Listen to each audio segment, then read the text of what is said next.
Agora, boa noite oficialmente. Hoje a gente vai falar um pouco sobre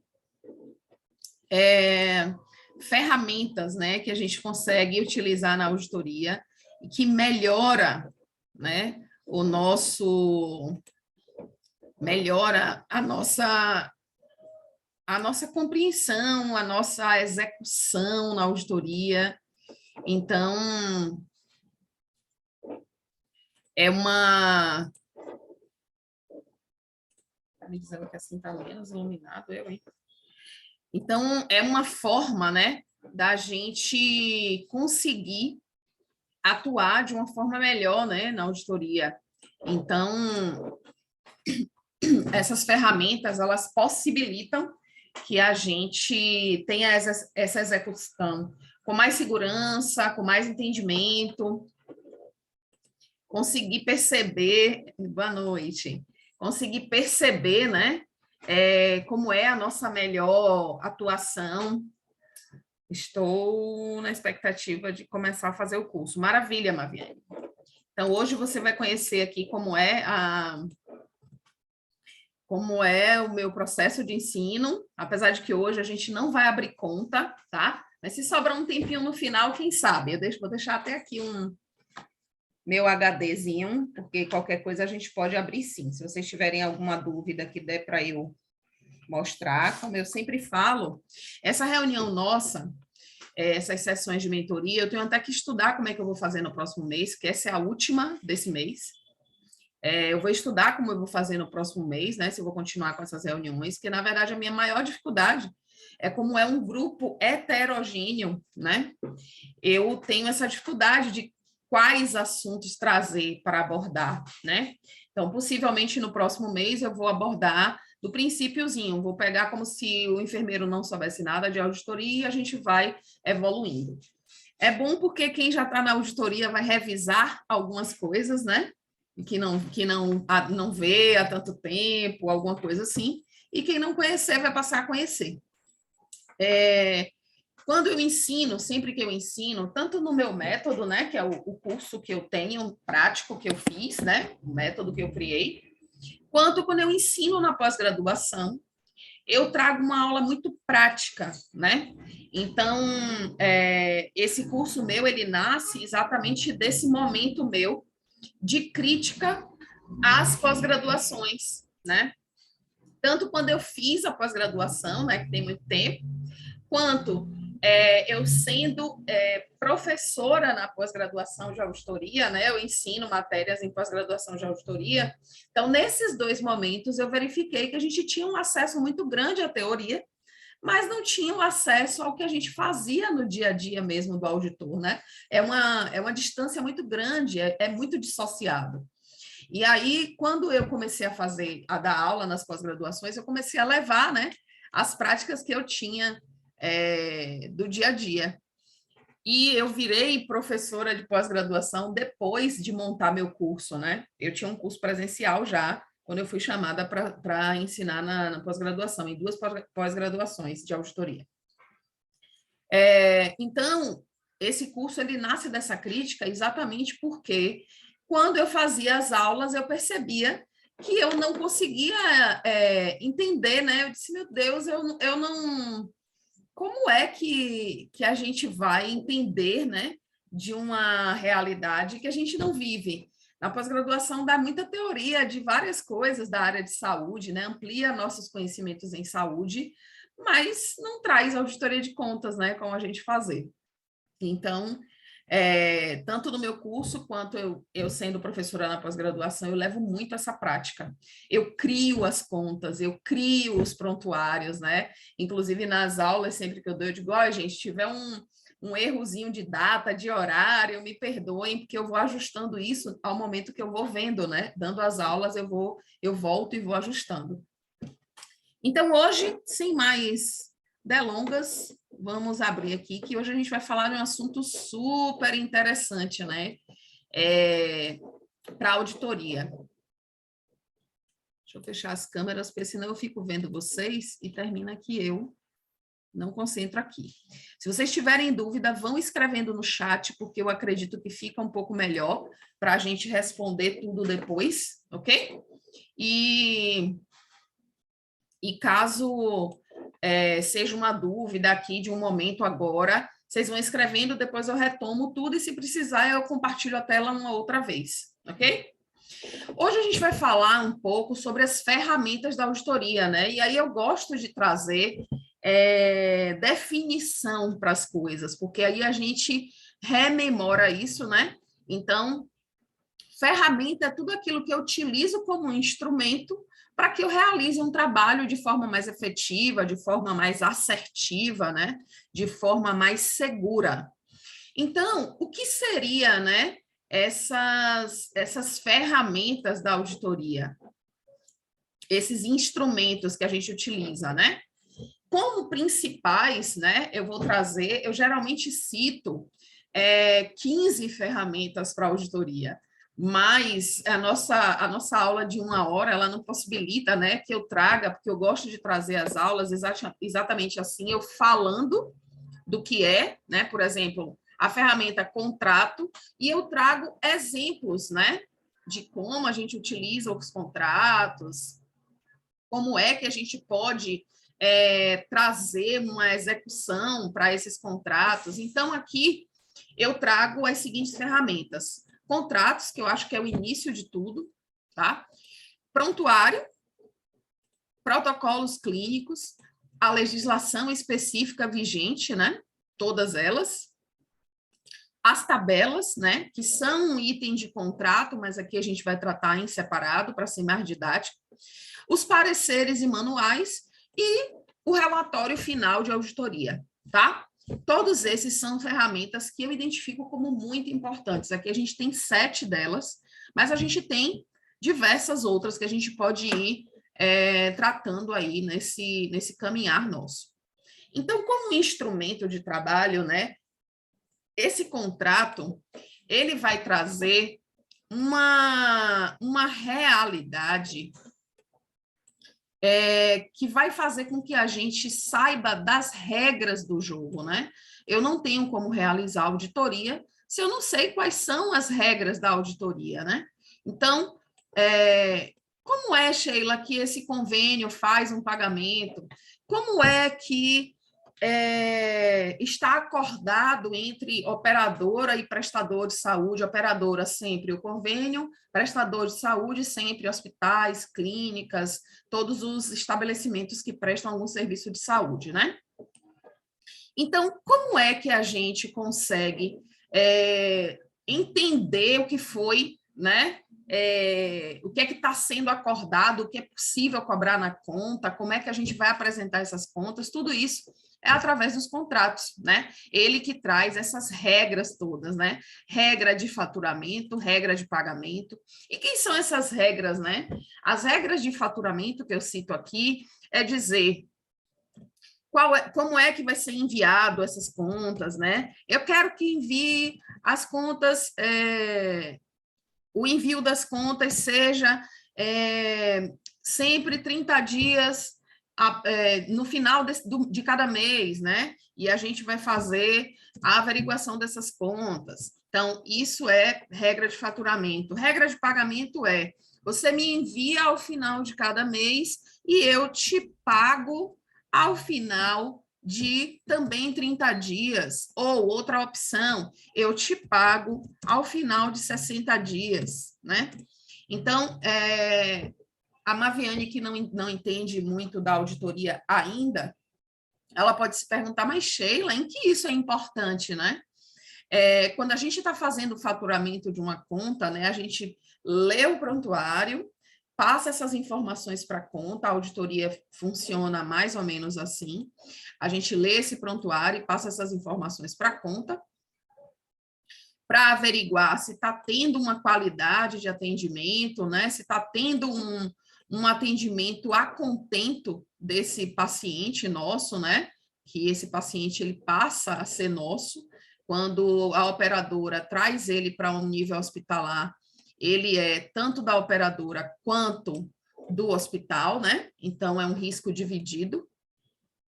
E aí, o que é que isso é importante? O paciente teve alta no dia 15, hoje são 23, né?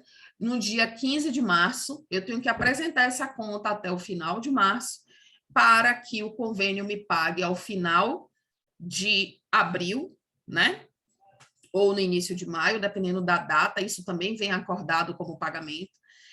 E em que isso implica auditoria? Se eu perder esses prazos, essa conta não pode ser apresentada. Ou seja, todo o tratamento, toda a assistência que a gente prestou para aquele paciente não vai poder ser cobrada, tá? Então, é isso que entra essa importância aí em regra de faturamento e regra de cobrança.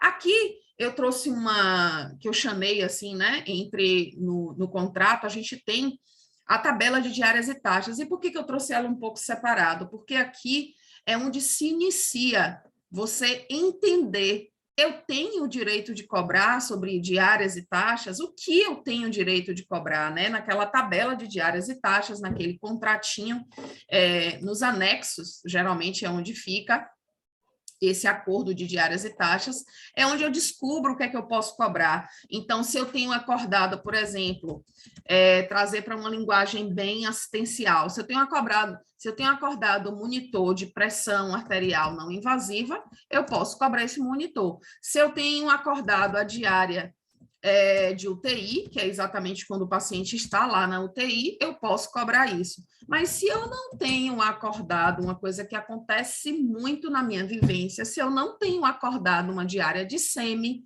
ainda que meu paciente tenha uma característica clínica, por exemplo, é idoso, chegou com uma infecção respiratória, ele tem um passado de COVID, né, positivo, ele chega, né, com uma tomografia que mostra um comprometimento maior do que 75% do pulmão. Então, esse idoso é um paciente candidato a uma SEMI, quiçá uma UTI, né, dependendo de como ele se apresente na hora da internação. Mas, mesmo assim que o médico o admita em UTI e em um dado momento ele melhorou o padrão respiratório, ele pode ter um atendimento menos crítico e ele vai para uma SEMI, se eu não tenho acordado isso no meu contrato, eu não posso cobrar essa SEMI, ok? Então, o entendimento aqui de contrato é esse. O contrato é onde vem as regras do jogo, tá? Então, é uma ferramenta inicial de suma importância e que a gente precisa aprender a utilizá-la. Eu costumo trazer muito falando sobre contrato, porque as pessoas me perguntam, né? Ah, Sheila, mas aonde é que eu vou saber que eu só posso apresentar a conta até X dia para ser pago daqui a um mês ou para ser pago daqui a 2 meses? Tudo isso vem registrado em contrato, né? Tudo isso vem lá dito.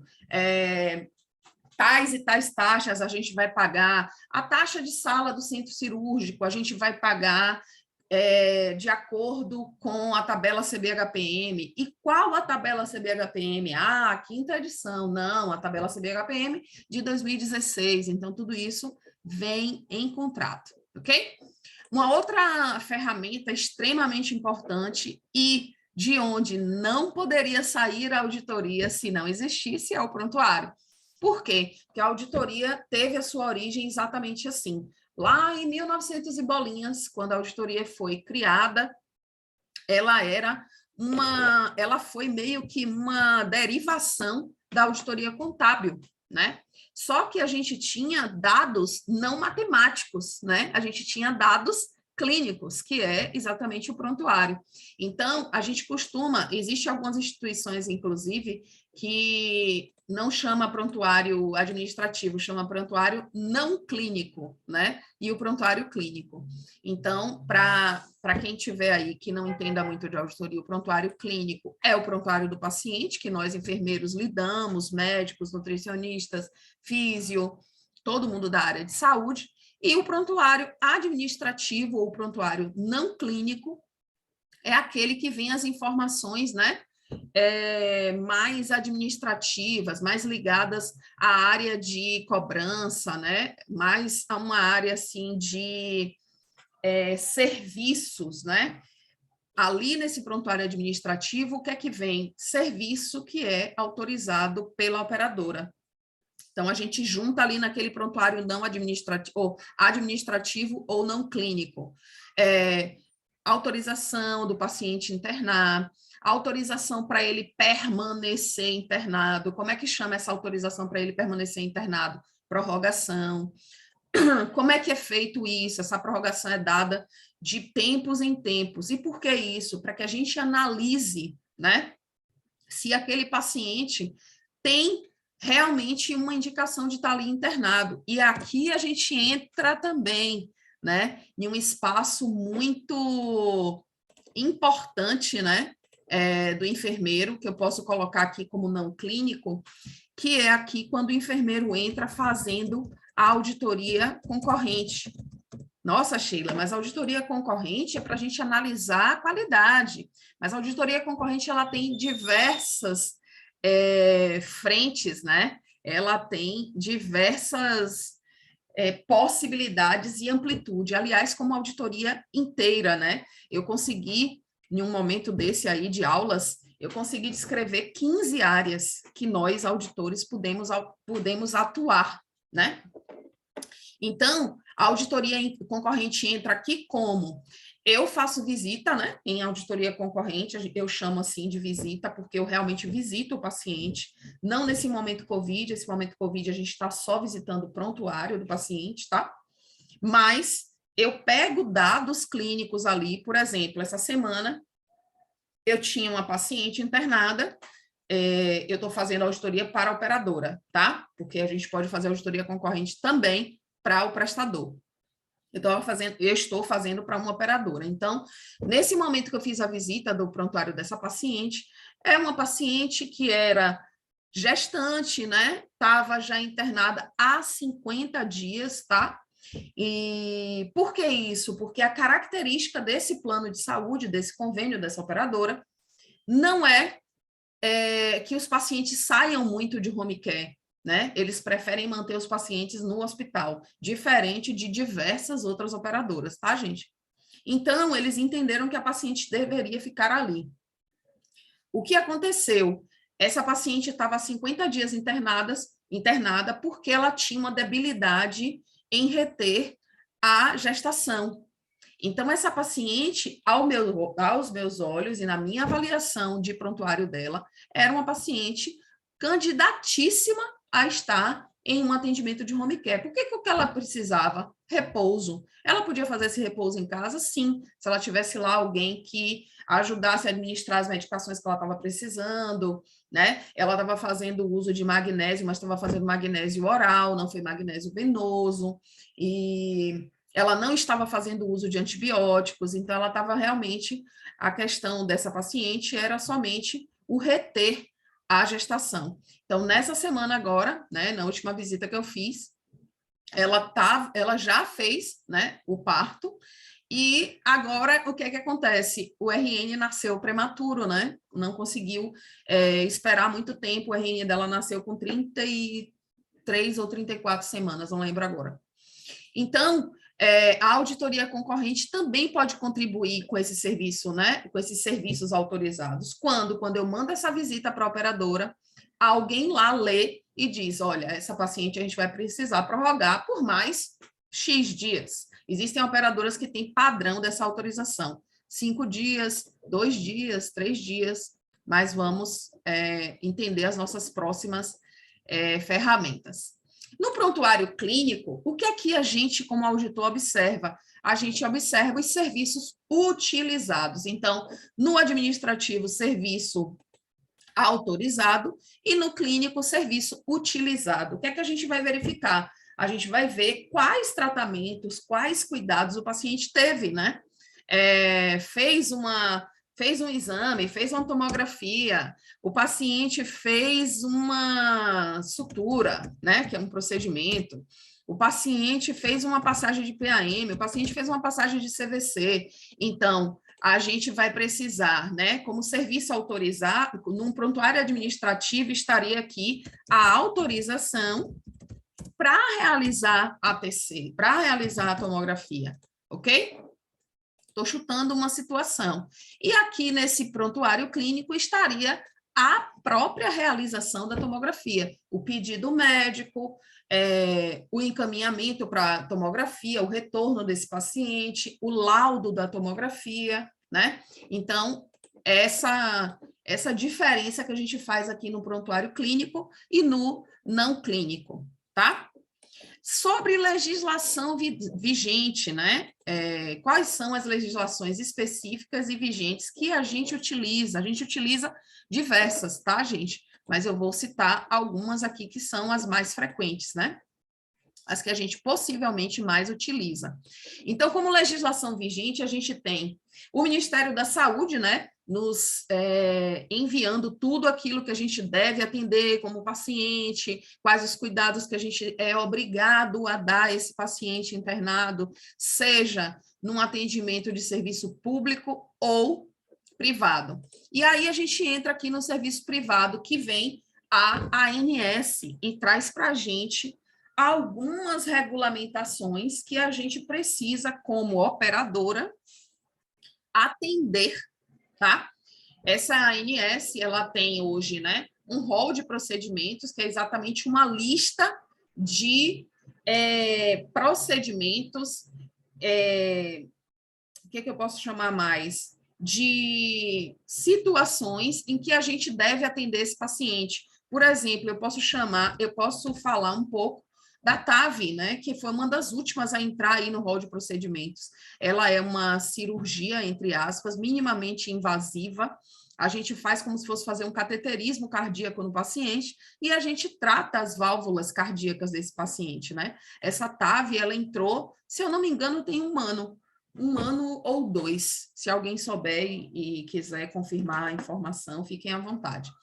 No máximo, 2 anos essa TAV entrou.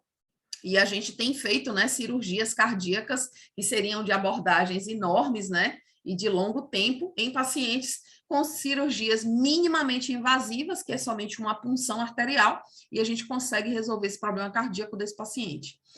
A gente tem a ANS atuando muito proximamente a nós, tanto hospitais quanto operadoras, a partir dessa lei, né, 9656, onde em 98, a ANS trouxe algumas regrinhas para os planos de saúde, né? Aí ela diz o seguinte: a partir daqui, todo mundo tem que ter cobertura de todas as coisas que estejam no rol de procedimento. Antes a gente tinha aqueles convênios que eu não pago sei lá o quê, né? Tinha uma lista de não cobertura monstruosa. Então, eu não pago cirurgia cardíaca, eu não pago manta térmica, eu não pago sei lá o quê. Não tinha cobertura para um monte de coisas. Então, a partir dessa lei 9656, a ANS diz, tem que ter cobertura de todas as coisas. Só que aqui eu preciso fazer um adendo, né? Que a ANS também deixou a cargo das pessoas escolherem. Eu quero aderir a esse plano aqui, que aí a gente compreende que é um plano mais caro, ou eu não vou aderir a esse plano. Pago mais barato, mas tenho essas coisas todas. Não cobre isso, não cobre aquilo, não cobre aquilo outro, ok? E a nossa guardiã, né, dos procedimentos feitos com muita segurança, né? Vamos dizer assim, porque a Agência de Vigilância Sanitária tem municipal, tem estadual, né? E ela entra aí para regularizar isso, né? Ela traz para a gente, inclusive como auditores, né? O que é auditor tem a ver com a vigilância sanitária? Ela traz para a gente algumas informações, por exemplo, nesse caderno 4, que é um caderno riquíssimo, eu gosto muito de utilizar. Apesar dele estar defasado, ele já está com a data de 2017 ou 18, mas ainda traz muita informação da atualidade. E ele traz a informação exatamente, né, nesse caderno 4, ele fala de medidas de prevenção de infecção relacionada à assistência à saúde. Então, ele vai falar das punções, ele vai falar de todos os artefatos que a gente utiliza com o paciente, por exemplo, traquequé, catéter venoso, PAM, aspirações, sondagens, vai falar de tudo isso, e o auditor está dentro de tudo isso, né? A auditoria está contida dentro de tudo isso. Então, essa é a legislação vigente que a gente pode utilizar, tá? Para auxiliar a gente na auditoria. Então, trazendo aqui algum exemplo. Aqui do caderno 4, eu poderia dar o exemplo de, por exemplo, essas trocas, né? Dos insumos, período de troca de insumos, tá? A gente usa esse caderno 4 assim. Aqui com a ANS, a gente tem, para o rol de procedimentos, a gente pode ver, né, como eu citei aqui, a TAV, e aqui as coberturas ou não coberturas, ok? Que é obrigatório a partir de um dado momento aqui.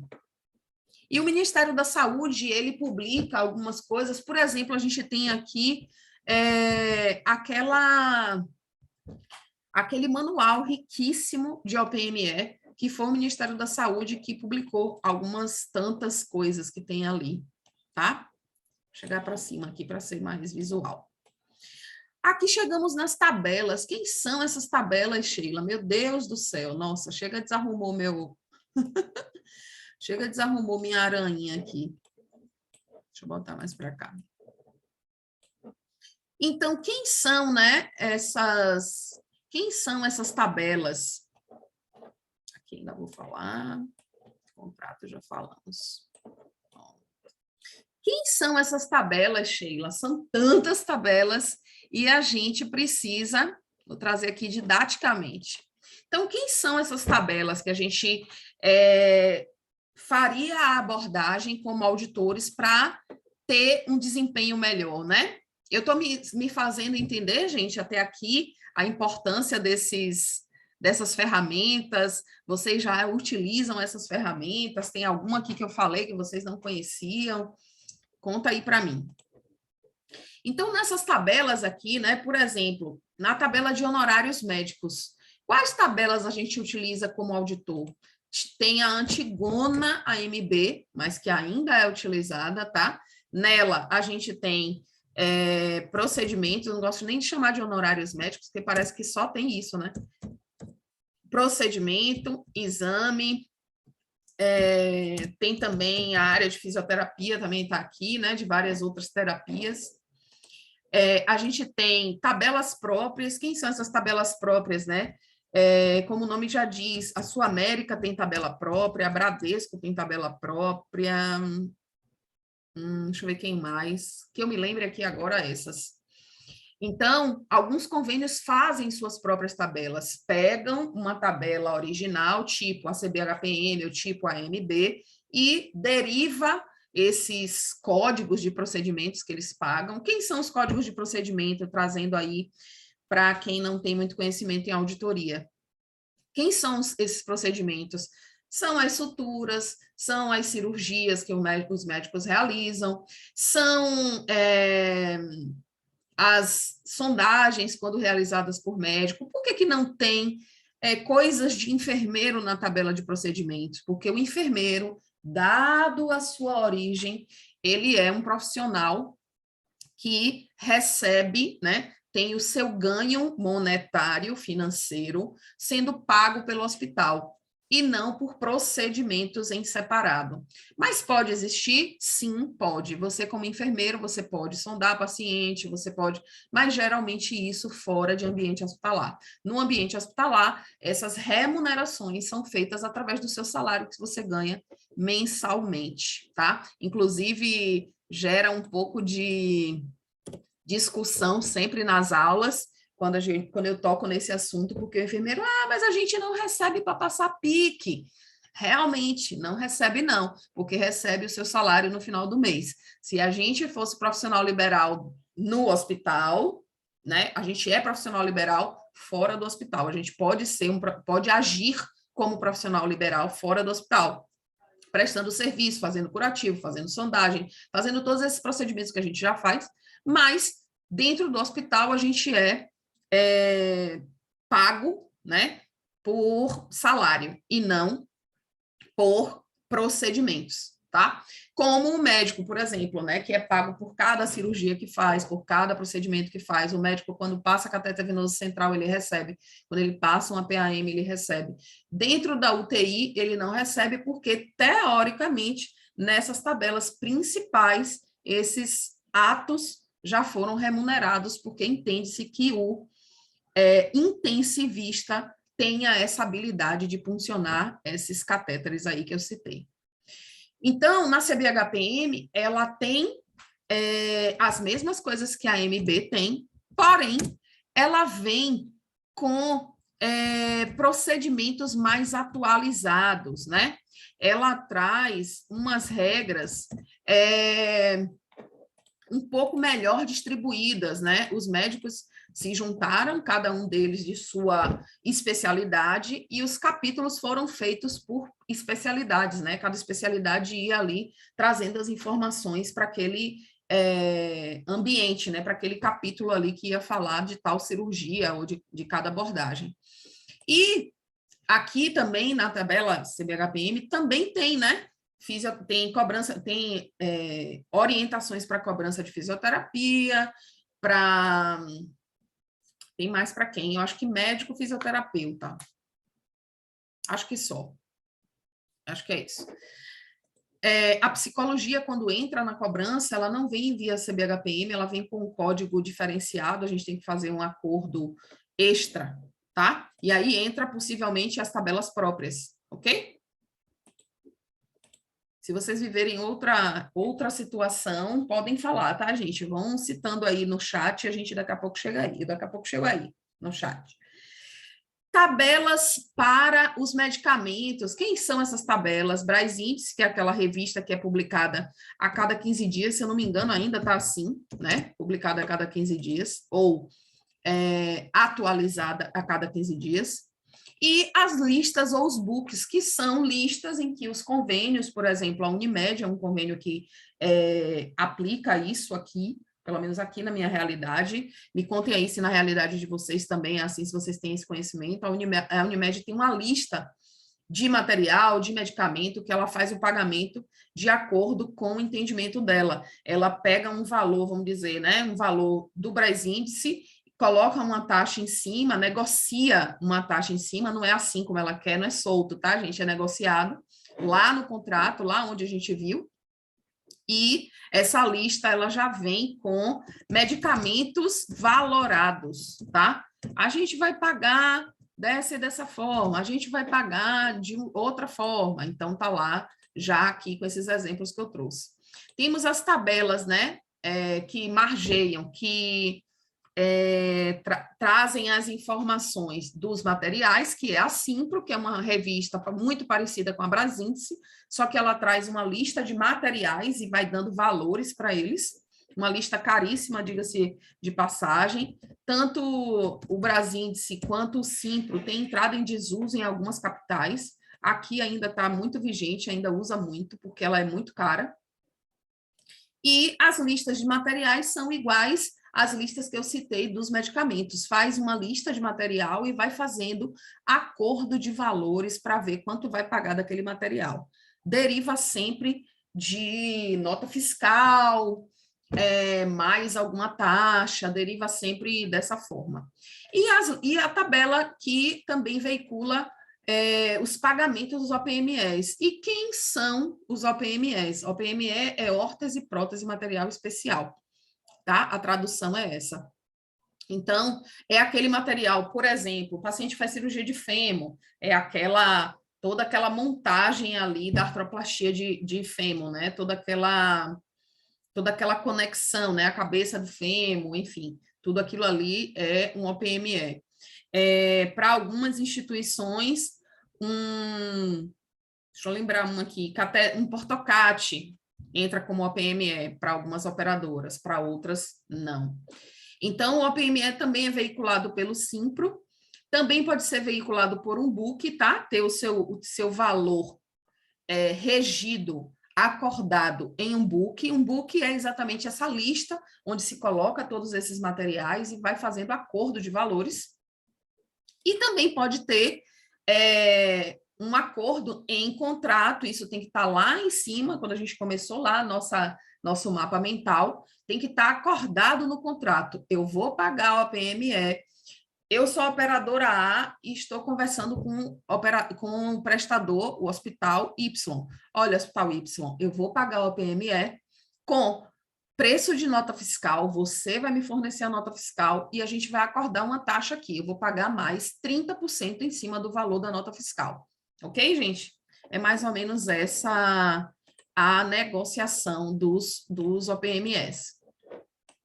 Deixa eu voltar aqui minha aranha, que ficou bem feia. Então, um outro dado que a gente tem de grande importância são os protocolos clínicos, né? E esses protocolos que eu cito aqui, não é só, eu poderia citar aqui também, ó, protocolo de atendimento, tá?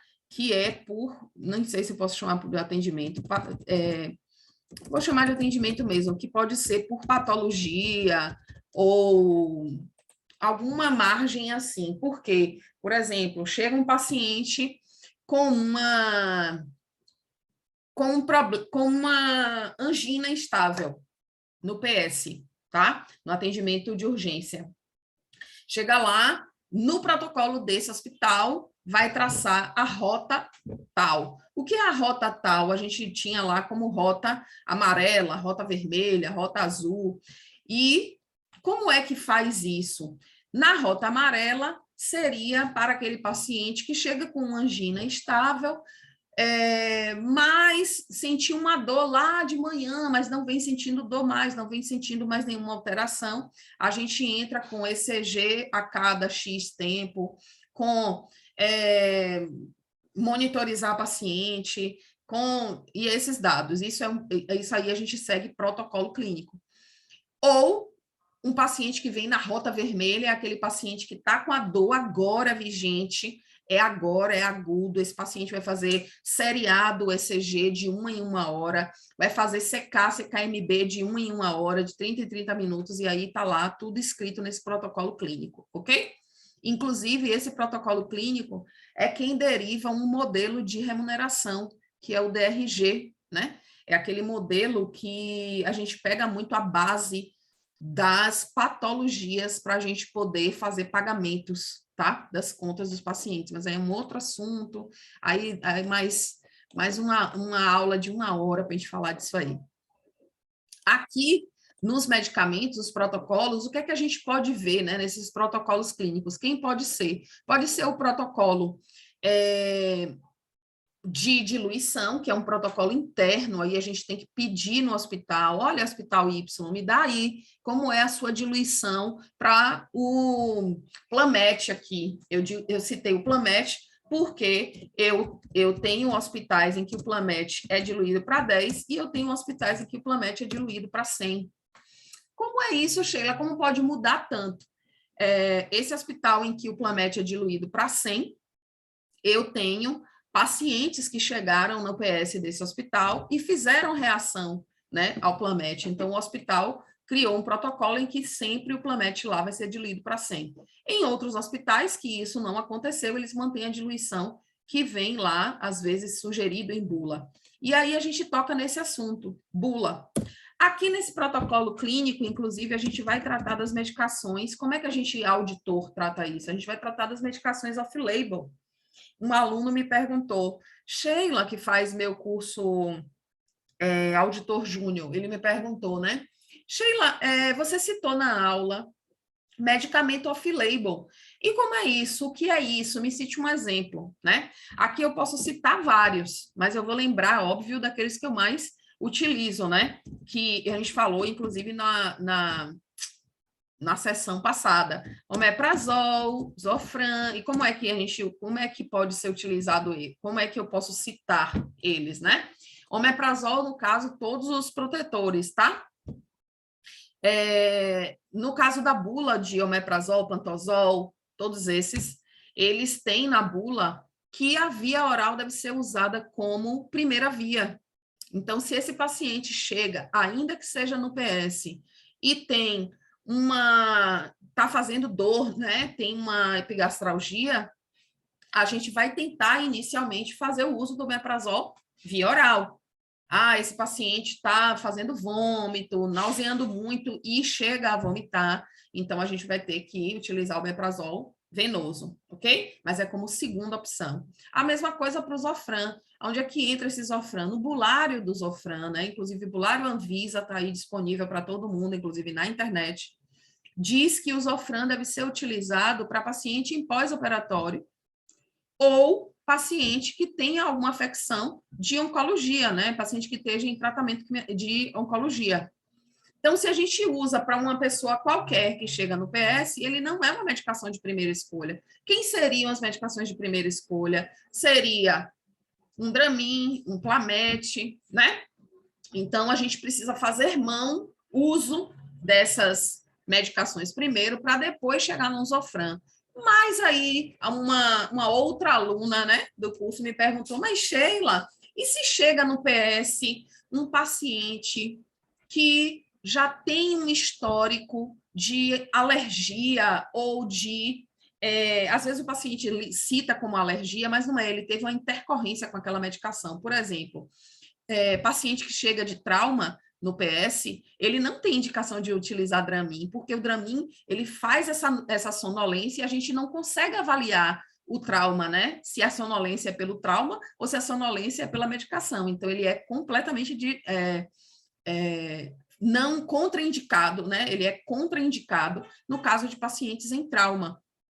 Porém, em outros pacientes, não, né? Então, a gente vai fazer uso dessas medicações. Se o paciente chega com um histórico de que não já teve reação anafilática com o Plasio, já teve extrapiramidal com Plamete, já teve, né? Tudo isso, a gente vai usar mão do Zofran, mas para isso, a gente vai estar lá relatando o médico, né?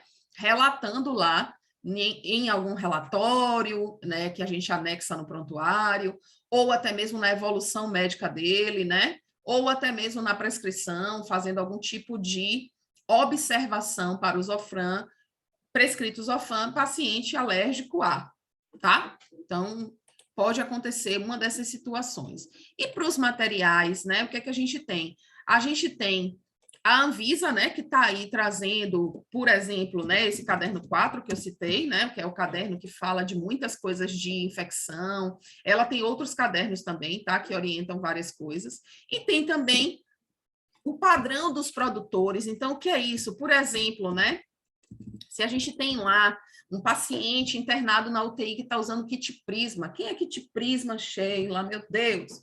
Kit Prisma é aquele paciente que está fazendo aquele processo de hemodiálise, a CVV-HD, que é aquele processo de hemodiálise agudo, em que a gente faz um processo de depuração renal por 12 horas, às vezes, né? Um processo lento.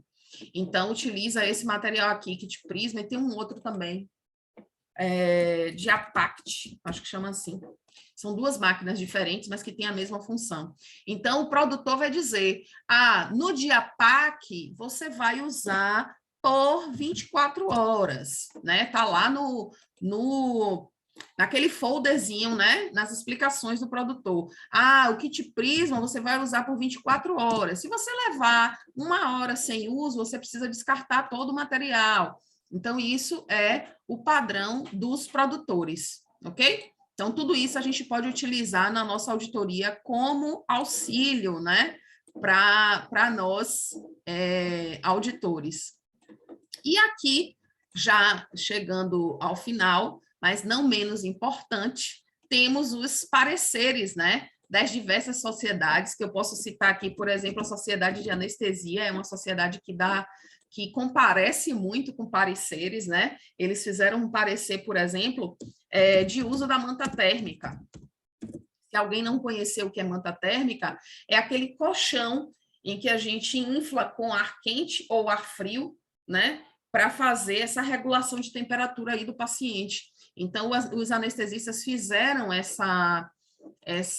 se juntaram como sociedade, fizeram esse parecer da manta térmica, dizendo que o paciente em centro cirúrgico passou de 2 horas de cirurgia, a cirurgia foi acima de 2 horas, tem a obrigatoriedade de usar a manta térmica, ok?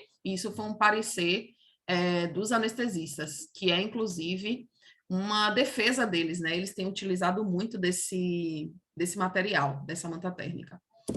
O CFM tem diversos pareceres sobre diversas coisas, e uma delas é falar que no relatório cirúrgico, vou até escrever para não esquecer, no relatório cirúrgico, o médico não tem a obrigatoriedade de descrever, tá? De descrever, não falar que fez a cirurgia ou que fez o uso. É descrever, dizendo, utilizei 5 parafusos. O médico não precisa dizer isso no seu relatório. Ele pode dizer isso em algum material em anexo, em algum relatório em anexo, mas no relatório cirúrgico dele, o CFM defende que esse médico não descreva, não faça, ele diz inclusive assim, o médico não é obrigado a fazer uma lista de materiais, ok? E o COFEM também traz algumas, né? Tem algumas, eu queria me lembrar uma aqui bem importante, se algum de vocês lembrarem de alguma coisa que vocês usaram aí do COFEM, tem uma bem importante, se eu não me engano, dos registros de prontuário, lembrei. Tem uma bem importante sobre os registros de prontuário, que o COFEM nos traz, né? Nossa, estou escrevendo tudo errado. Dos registros de prontuário, que ele traz algumas regulamentações para nós, né, que nos ajuda na auditoria sobre os registros de prontuário. Inclusive, pasmem-se, se vocês não souberem, não há uma obrigatoriedade pelo COFEM de se fazer registro em prontuário com canetas azuis, vermelhas, pretas e etc.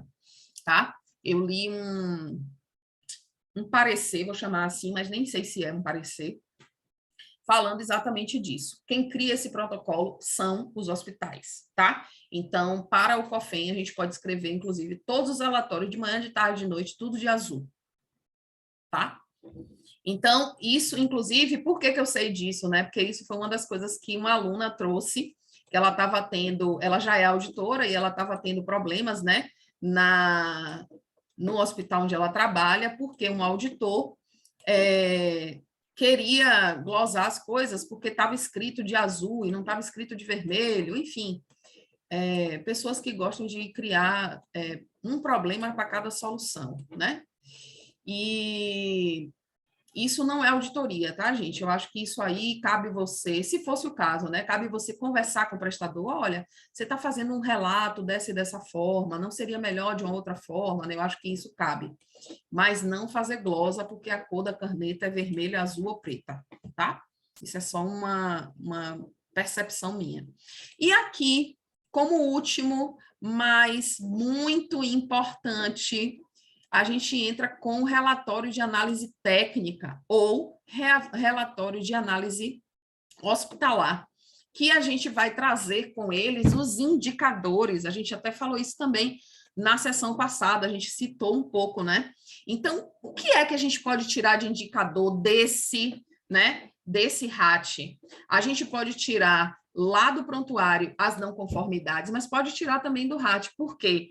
Quando eu tenho uma glosa, a glosa tem diversos motivos. Pode ser porque não está registrado no prontuário, pode ser porque cobrou a mais, pode ser porque a cobrança é indevida, por exemplo. O paciente usou uma manta térmica, mas ele não é idoso, ele não teve baixa de temperatura, ele não teve nada disso, então a manta térmica é contraindicado.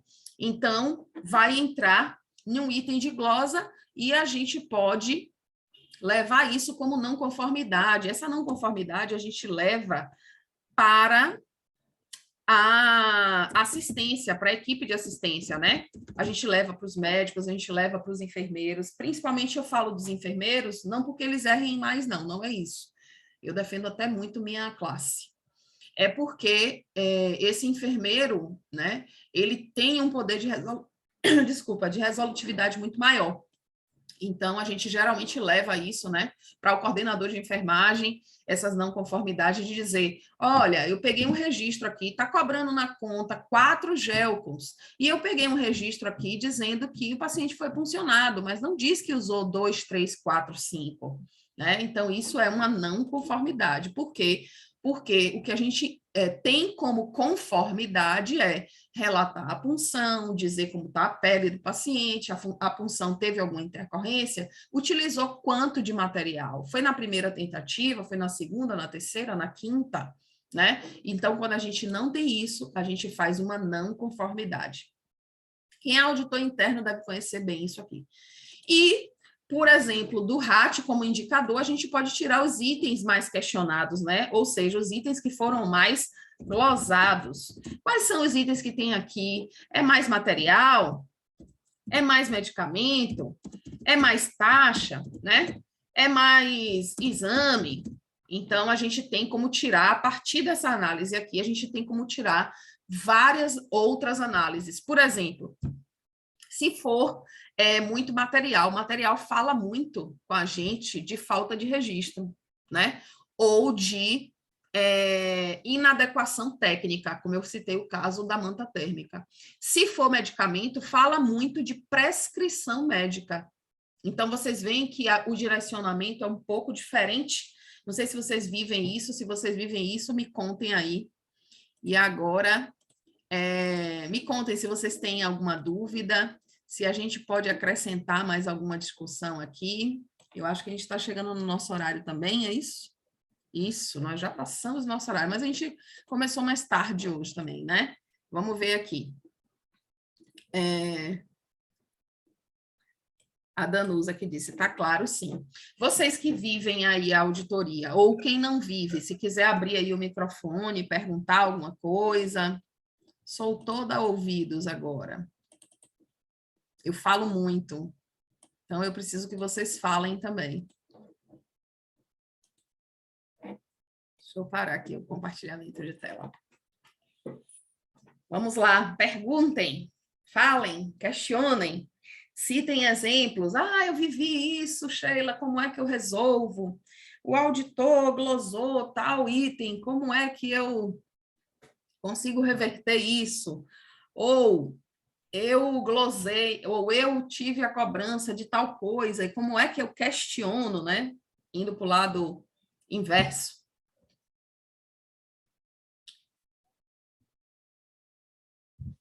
Vocês têm alguma dúvida?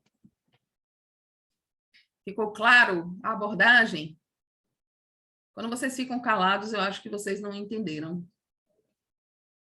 Ou já viveram tudo isso.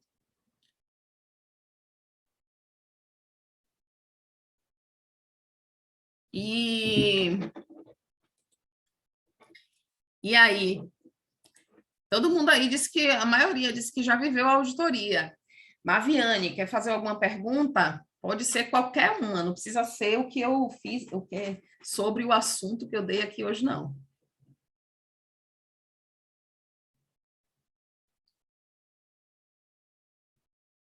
Se vocês não tiverem mais perguntas, eu vou me despedir de vocês e a gente... eu vou voltar com as aulas de mentoria no próximo mês. Eu vou desenhar, né, uma mentoria, enfim, um pouco diferente, assim, nas abordagens, mas eu devo continuar no próximo mês. Esse mês de março, esse é o último encontro nosso, mas, de qualquer sorte, eu vou, se vocês tiverem assuntos, podem falar comigo lá no privado, né? O grupo eu deixo silenciado para que não tenha muitas abordagens, muitos assuntos ali sendo discutidos, que a intenção dele é só trazer mesmo o link das aulas e a gente não ter mais um grupo enchendo a nossa cabeça, né, de informação. Mas a gente vai manter essas aulas. Eu vou estudar o formato delas para o mês seguinte, tá? Mês de abril.